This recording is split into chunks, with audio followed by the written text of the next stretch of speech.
अस्सलामु अलैकुम व रहमतुल्लाहि व बरकातुहू। नहमदुहु व नुसल्ली अला रसूलिहिल करीम। अम्मा बाद फ़अऊज़ु बिल्लाहि मिनश शैतानिर रजीम। बिस्मिल्लाहिर रहमानिर रहीम। इन्नद्दीन इंदल्लाहिल इस्लाम। सदक़ल्लाहु मौलानाल अज़ीम व सदक़ रसूलुहुन नबियुल अमीनुल मुबीनुल मुईनुल करीम। व नहनु अला ज़ालिका लमिनश शाहिदीन व शाकिरीन वल्हम्दुलिल्लाहि रब्बिल आलमीन। आइए हम और आप सबसे पहले दोनों आलम के मरकज़े अक़ीदत हुज़ूर सरवरे कायनात नय्यरे ताबा ज़ख्म खुर्द इंसानियत के तबीब अल्लाह के हबीब जनाब अहमद मुज्तबा मोहम्मद मुस्तफ़ा सल्लल्लाहु तआला अलैहि वसल्लम के दरबारे गोहरबार में झूम झूम कर हदिया दुरूद निछावर करें। पढ़िए बावाज़े बुलंद अल्लाहुम्मा सल्लि अला सय्यदिना व शफीना हबीबिना नबीना मौलाना मुहम्मदिन बारिक वसल्लिम। सल्लु अलैहि सलातु व सलामुन अलैका या रसूलल्लाह सल्लल्लाहु तआला अलैहि वसल्लम। हमारी अज़्म को अगर वो जान जाएंगे, हमारी अज़्म को अगर वो जान जाएंगे, पढ़ लेंगे तारीख तो फिर पहचान जाएंगे। यहीं पे हम हुए हैं पैदा, यहीं पे दफन भी होंगे। गलत फहमी में मत रहना कि पाकिस्तान जाएंगे। मोहतरम सामीने किराम, बहुत ही कम वक्त लेकर मैं आपके दरमियान हाजिर आया हूँ।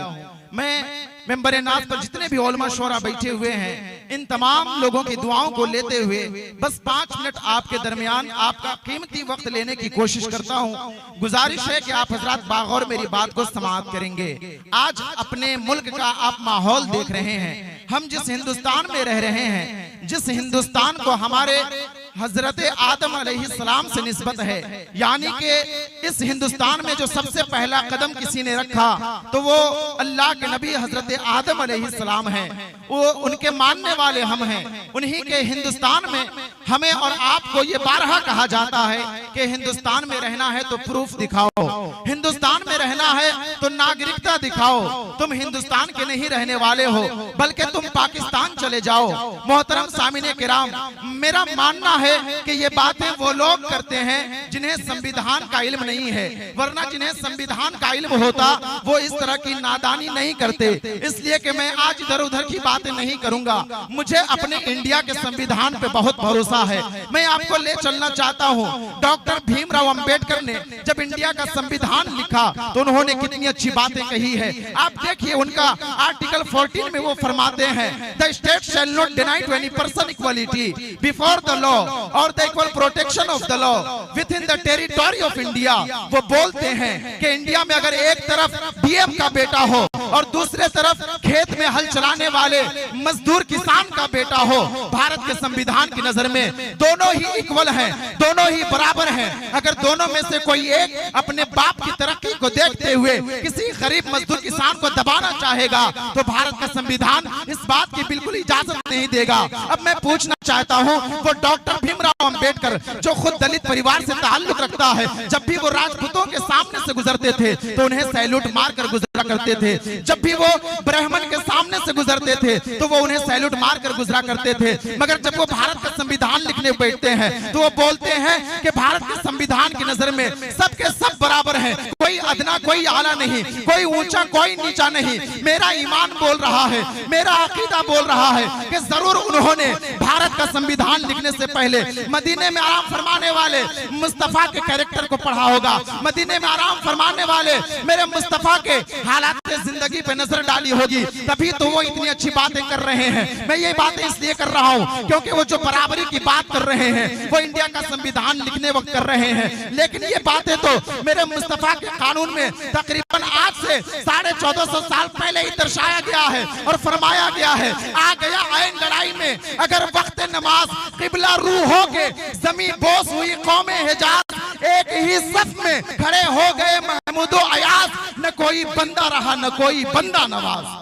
न कोई बंदा रहा, न कोई बंदा नवाज। मोहतरम सामीन किराम, मैं अपनी बातें खत्म करता हूँ। ये आखिरी बात आप लोगों को समझाते हुए कि आज आप देख रहे हैं मेरे मुस्तफा की शान में जो जा रहा है वो बकवास कर रहा है। आज से चंद साल पहले आपने देखा यति नरसिम्हानंद नाम का एक भड़ुआ आदमी मुस्तफा की शान में बकवास करता है और वो बोलता है मुस्तफा ऐसे हैं, मदीने वाले ऐसे हैं, मदीने वाले वैसे हैं। मैं कहना चाहता हूँ तू क्या बताएगा कि मदीने वाले मुस्तफा कैसे हैं? और जिसके तकबीर, अल्लाहु अकबर, नारे रिसालत, या रसूलल्लाह, उलमाए अहले सुन्नत जिंदाबाद, मसलके आला हज़रत जिंदाबाद, नकीब आज़म हिंदुस्तान जिंदाबाद, हज़रत मौलाना असगर अली मिसबाही साहब क़िबला जिंदाबाद, नारे तकबीर, अल्लाहु अकबर, नारे रिसालत। या रसूल। मैं अपनी बात में खत्म करता हूं, बस आप लोग इधर देखें। बुलंद आवाज से पूरा मजमा हुजूर सैयदना तक्कु शहादत रहमतुल्लाह अलैह की मोहब्बत में जितने लोग बैठे हैं अपने हाथों को उठाकर बुलंद आवाज से कह दें या रसूल अल्लाह। पूरा मजमा बुलंद आवाज से कह दें या रसूल अल्लाह। आज जो कोई चाह रहा है वो मुस्तफा की शान में बकवास कर रहा है और वो बोल रहा है मदीने वाले ऐसे हैं तो मदीने वाले वैसे हैं। वो यति नरसिम्हानंद जिसके कैरेक्टर से बदबू आती है, जिसके किरदार से बदबू आती है, जिसके कुर्ते धोतू से बदबू आती है, वो क्या बताएगा कि मुस्तफा कैसे हैं? अरे मुस्तफा कैसे हैं? अगर आपको यही जानना है तो किसी टपोरी साधु को सुनने की जरूरत नहीं है, बल्कि पहुंचिए शेख सादी सिराजी रहमतुल्लाह अलैह की बारगाह में। वो फरमाते हैं बलगल गुलाबी कमालिही कशफत दुजाबी जमालिही, all the beautiful faces of the world on one side and the soul of Mustafa of Medina on one side. दुनिया के सारे खूबसूरत चेहरे एक तरफ, मदीने वाले मुस्तफा का तलवा एक तरफ।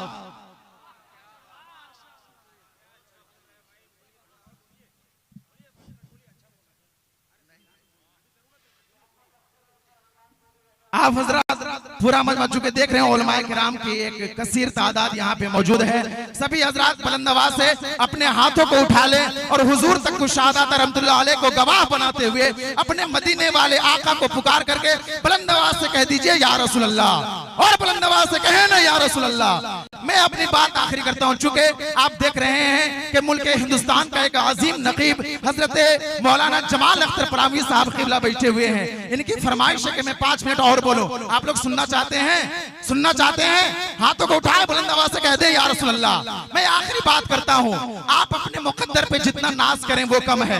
इसलिए करें वो कम है इसलिए कि आप देखिए वो जो गाय का गोबर और गाय का मूत पीते हैं उसे भी अल्लाह ने ही पैदा किया है। मगर आप अपने मुकद्दर पे नाज कीजिए कि अल्लाह तबारक व तआला आपको गाय का गोबर और गाय का मूत पीने वाले अंध भक्तों में नहीं बल्कि दुनिया का सबसे बेहतर पानी आबे ज़मज़म पीने वाले गुलामों में बनाया है।